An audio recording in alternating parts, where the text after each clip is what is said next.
Jadi saat ini ada 70 negara terikat dengan obor. One Belt, One Road. Semua di belt diikat dengan satu, roadnya ke Beijing semua. Jadi cara dia memprinting yuan adalah berbasis project di negara orang. Saya ulangi lagi ya.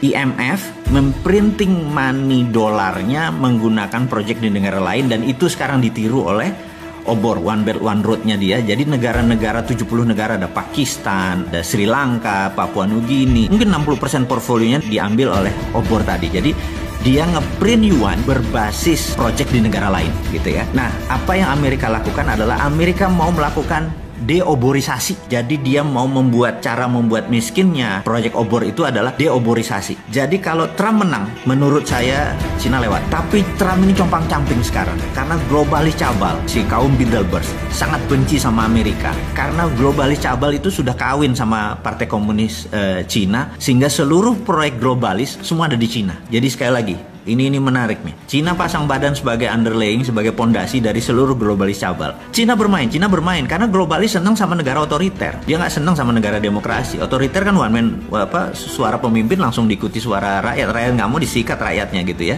Itu anti demokrasi gitu.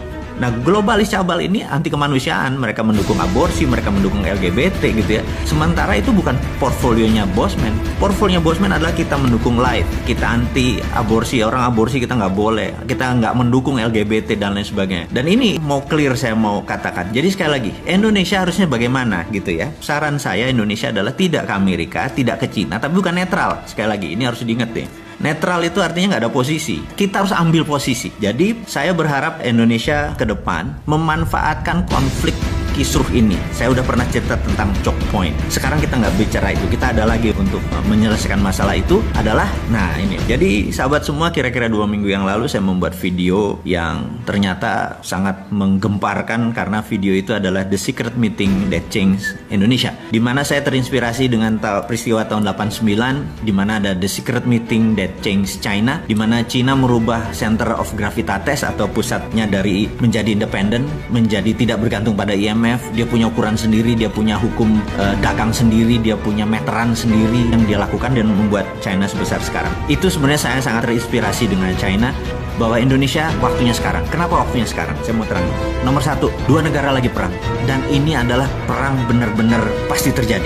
Dan begitu mereka memenangkan perang, misalnya Tiongkok memenangkan perang, ya sudah, dunia akan rule by Tiongkok. Kemudian kalau Amerika menang, ya rule by Amerika gitu ya. Dan kita tahu bagaimana Amerika rule the world-nya gitu ya. Nah, sekarang who will win? Pertanyaannya, siapa yang akan menang? Dimanapun perang, panjang syaratnya ya. Kalau perangnya panjang, dua-duanya hancur gitu ya. Maka itu saya mungkin orang yang paling aneh mengharapkan ini perang fisik, benar-benar tembak-tembakan dan perangnya lama. Dunianya hancur dua-duanya. Ini kesempatan kita unggul. Itu satu. Yang kedua adalah kita ini mau mengingatkan Pak Jokowi. Pak Jokowi, Anda orang paling beruntung sedunia. Di mana Anda saat ini mempunyai suara di partai itu lebih dari 60%. Bahkan saya menduga lebih dari 70%. Kalau Anda udah dapat 70%, 2/3 suara lebih, Anda absolut. Dan ini bagus. Kenapa bagus? Karena kalau politiknya gonjang-ganjing Anda nggak kontrol, Anda tidak bisa melakukan apa yang akan kita sarankan. Jadi saya ada 2. Nomor 1, kenapa saya sebut time is now? Time is now gitu ya. Pak Jokowi nggak bisa. Saya sengaja sekarang bicaranya kepada pemimpin tertinggi yang secara sah Anda berkuasa. Saya mau mengingatkan, Pak, ini perang gitu ya. Perang ini Anda harus ubah seluruh pemainnya yang jago perang. Percaya saya, kalau Anda masih pakai tim yang lama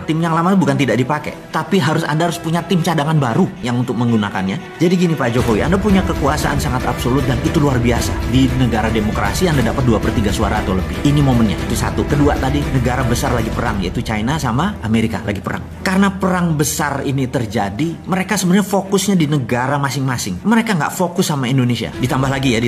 China sekarang ada hujan yang hampir 30 hari. Begitu salah satu dam besar jebol, China dipukul dari dalam. Dan Amerika ada COVID di dalam negerinya gitu ya. Jadi dalam negeri masing-masing bermasalah nih gitu. Kemudian luar negerinya mereka perang. Mereka nggak mungkin mikir tentang Indonesia, percaya saya. Mau itu mindahin pabrik ke Indonesia apa segala segala macam itu nggak gitu-gitu amat. Swasta doang itu, bukan negara gitu ya. Kemudian Anda punya kekuasaan yang bisa Anda drive ke kiri semua, ke kanan semua gitu ya. Kemudian ada hal yang menarik Pak Presiden yang terhormat. Anda menerbitkan surat bahwa saat ini negara dalam keadaan darurat COVID gitu ya. Dengan undang-undang, saya lupa Perpu atau Perpres ini ya, bencana nasional ini, Anda bisa lead negara ini menjadi sangat ngebut di mana dunia yang lainnya akan lumrah. Iya dah, nggak apa-apa deh gitu ya. Dan terakhir yang nomor 4 Pak Jokowi, saat ini semua negara melakukan yang namanya deglobalisasi. Deglobalisasi artinya dulu kan ada namanya global supply chain. Jadi ini nyuplai ke sini, nyuplai ke sini, rumit sekali global supply chain. Sekarang banyak negara yang lagi diblok, lagi nutup, lagi mau perang dan lain sebagainya. Jadi deglobalisasi adalah every country for their own. Jadi Indonesia untuk Indonesia, Singapura untuk Singapura dan lain sebagainya. Jadi Indonesia sangat diuntungkan karena Indonesia bisa makan dengan bangsanya sendiri. Kalau yang Singapura begitu deglobalisasi langsung shrinking 40%. Bapak tahu bahwa dia mendadak langsung turun ekonominya 12% dan shrinkingnya itu 40%. Jadi mengecil mendadak volumenya. Korea Selatan sudah mengecil karena nggak ada bahan baku. Indonesia nggak ada masalah, Indonesia nggak akan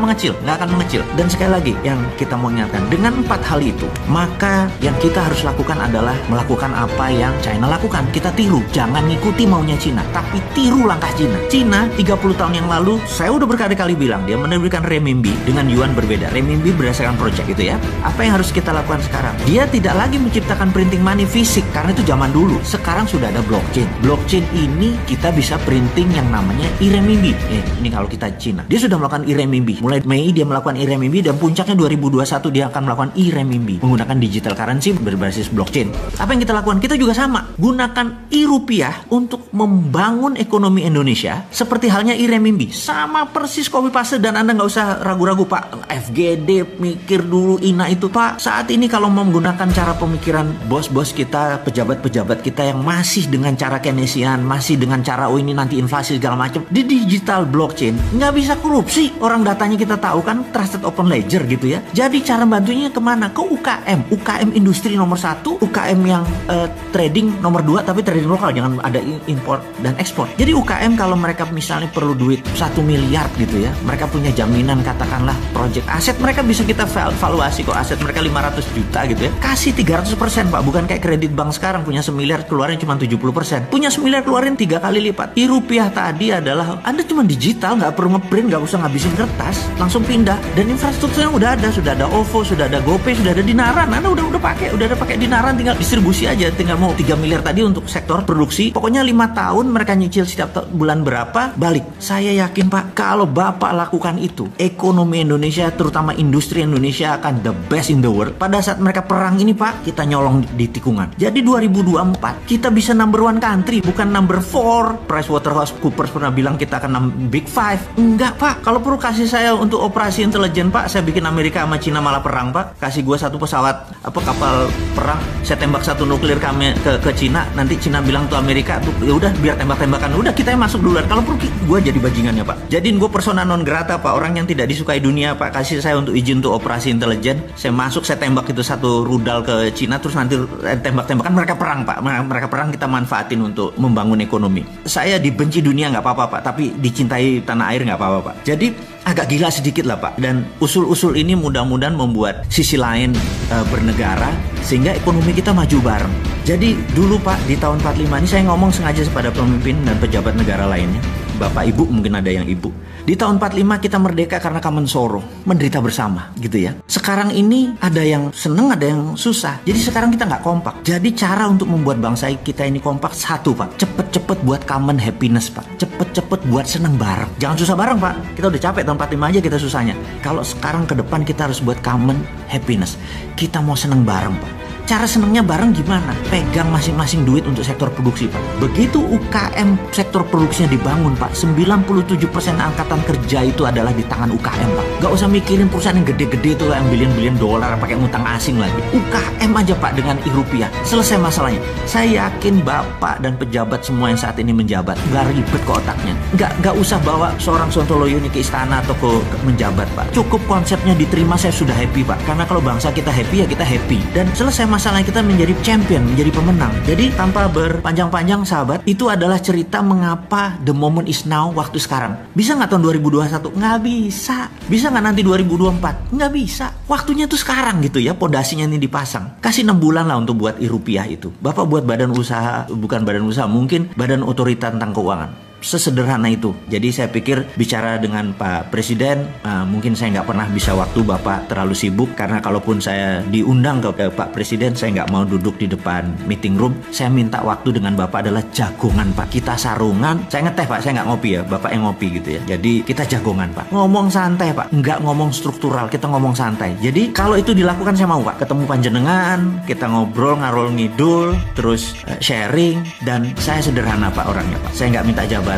Saya minta Bapak yang melaksanakan karena Bapak megang mandat untuk menerbitkan e-rupiah. E-rupiah itu solusi. Semua infrastrukturnya ada, Pak. Dan saya tahu tim Bapak kuat.